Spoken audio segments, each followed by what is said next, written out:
యేసుక్రీస్తు ఉన్నటువంటి ఆ సమాధిలో ఇప్పుడు మీరెళ్ళి చూసినా, ఆ రోజు 3 దినాలైన తరువాత వారెళ్ళి చూసినా, నేటికి యేసుక్రీస్తు వారి సమాధి ఉంది.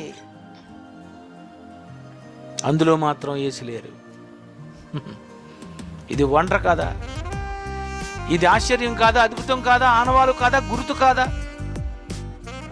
పుట్టినప్పుడు ఆనవాళ్ళు, చనిపోయి తిరిగి లేచినప్పుడు ఆనవాళ్ళు, ఈ సృష్టిని దేవుడు సృష్టించాడు అని చెప్పుటకు ఆనవాళ్ళు. ఇన్ని ఆనవాళ్ళు ఉన్నప్పుడు, ఇన్ని గుర్తులు ఉన్నప్పుడు, ఈరోజు ఎందుకు మనిషి దేవుణ్ణి నమ్మలేకపోతున్నాడు? ఈరోజు మనిషి ఎందుకు సులువుగా క్రైస్తవుడిగా మారలేకపోతున్నాడు? బైబిల్లో పదము, ఇదే పదాన్ని ఉపయోగించారు.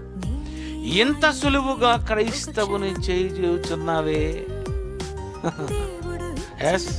అపొస్తలుల కార్యములు